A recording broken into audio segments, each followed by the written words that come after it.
ने उस समय रूप लिया और इस इंडस्ट्री का नाम है डायरेक्ट सेलिंग।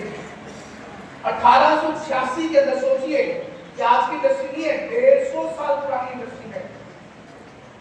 1886 के अंदर यूरोप में इसका शुरुआत हुई और धीरे धीरे पूरे यूरोप के अंदर, अमेरिका के अंदर, ऑस्ट्रेलिया के अंदर, न्यूजीलैंड के अंदर, जापान के अंदर, चाइना के अंदर, बड़े बड़े सारे मुल्कों के अंदर इस इंडस्ट्री ने अपना कदम रखने शुरू किया। इंडिया में 1995 के आसपास यहाँ पे पहली बार ये इंडस्ट्री का काम शुरू हुआ। आज लगभग 30 वर्ष हो चुके हैं, लेकिन सरकार को भी समझते समझते इसको 20-22 साल लग गए कि ये काम कैसे करना है और कैसे इसको किया जाता है। और कुछ साल पहले ही गवर्नमेंट ऑफ इंडिया ने इसके ऊपर गाइडलाइंस को लॉन्च किया कि कैसे ये कंपनियां जो है इस काम को कर सकते हैं, और इसका एक पूरा पैटर्न दिया पूरे हिंदुस्तान के नागरिकों को कि वो कैसे इस बिजनेस कर सकते हैं। तो ये इंडस्ट्री कोई आज की नहीं, बहुत पुरानी इंडस्ट्री है। अमेरिका में सबसे ज्यादा काम जो भी इस इंडस्ट्री में हो रहा है वो अमेरिका में हो रहा है। 3,93,000, 3.5 लाख करोड़ का धंधा हर साल अमेरिका में इंडस्ट्री कर रही है। चाइना में 1,70,000 करोड़ का धंधा चाइना में हो रहा है। तीसरे नंबर पे कौन है? जर्मनी। 1,58,000 करोड़ का धंधा हर साल डायरेक्ट सेलिंग इंडस्ट्री करती है। और अगर इंडिया की बात करें तो पिछले साल इंडिया जो है 11वें नंबर पे आया है, पहले 18वें नंबर पे था, अभी पिछले साल 11वें नंबर पे आ गया है। और इंडिया में कितना काम हो रहा है? केवल 22,000 करोड़ का। बस इंडिया में ये डायरेक्ट सेलिंग की शुरुआत है। आने वाले 10 सालों में सबसे ज्यादा पॉपुलेशन वर्ल्ड में कहां पे है? इंडिया में। आने वाले 10 सालों के अंदर इंडिया जो है टॉप 3 में आने वाली है, टॉप 3 के अंदर।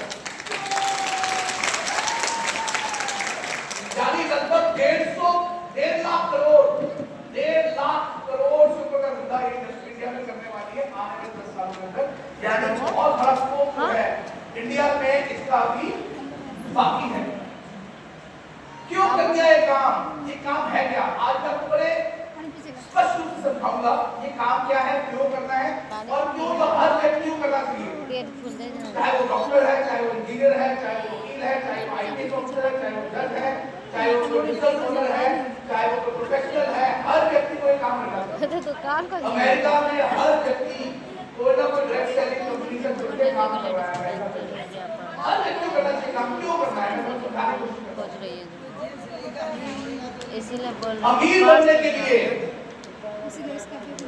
अमीर बनने के लिए जितने भी लोग अमीर हुए पूरे वर्ल्ड ओवर, वो अमीर कैसे हुए?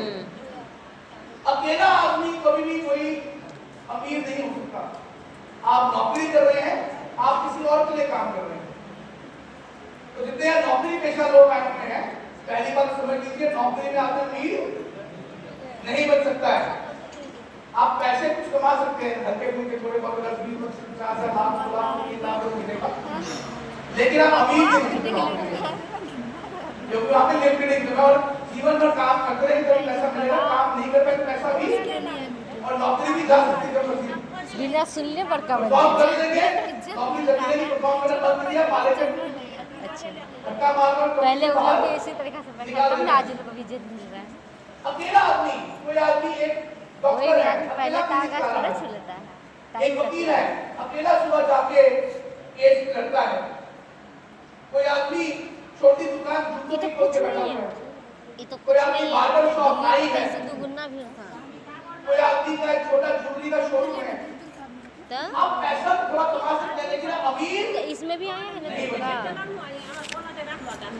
जितने भी लोग अमीर हुए पूरे वर्ल्ड के अंदर, उन्होंने ऐसा काम किया जिससे वो अमीर हुए। वो अमीर कैसे हुए? उन्होंने अपने साथ हजारों लाखों लोगों हमको को पता रहता तो उसे कुछ एक नेटवर्क क्रिएट कर दिया बहुत बड़ा। बढ़िया रहता है। जब तक मैं एग्जांपल देता हूं आपको, पानी ज्यादा पी रिलायंस कंपनी सब जानते हैं इंडिया में। जब रिलायंस ने जियो लॉन्च करना था, गलत इतना सूझ रहा है। उस समय मार्केट में ऑलरेडी बहुत सारी कंपनियां थी, एयरटेल था, वोडाफोन था, जो ऑलरेडी काम कर रही थी। उनका बहुत विशाल नेटवर्क था। उसने सोचा कि कैसे मैं वही बात है, जितना ठंडा पिएंगे तो भी दिक्कत होती है, तुलसी तक ले रहा है वो भी छोड़ उसके दिया। स्टार्टिंग में क्या एगो तुलसी भी लेके आते हैं। स्टार्टिंग में जियो का नंबर तो मोबाइल फोन नहीं मिलता था। पेट में दर्द होने मोबाइल फोन के लिए करोड़ों रुपया पैसा 5 बजे लगाया से मार्केट में जाते सिर्फ जाते इस 7 चीज के बजे लिए हो गया। नेटवर्क बनाने के लिए। उसको पता था कि जिस दिन मैंने नेटवर्क बना लिया मैं जीवन भर के लिए इससे पैसा कमा सकता हूँ। आज जियो जो है इंडिया की नंबर 1 मोबाइल डेटा कंपनी बन चुकी है। विजन क्या सर, मुझे नेटवर्क बनाना है। किसी भी बड़ा ब्रांड हल्दीराम की बात पता करते नहीं हैं। और कोई सब हल्दीराम ने मुझे तो बताया, हल्दीराम ने क्या किया? हल्दीराम ने पहले एक दुकान खोली जहाँ भुजिया उसने बेचना शुरू किया। अब उसके बाद ये एक दुकान से तो भी हो चुका, उसने क्या किया? फ्रेंचाइजी खोलनी शुरू कर दी। लोगों से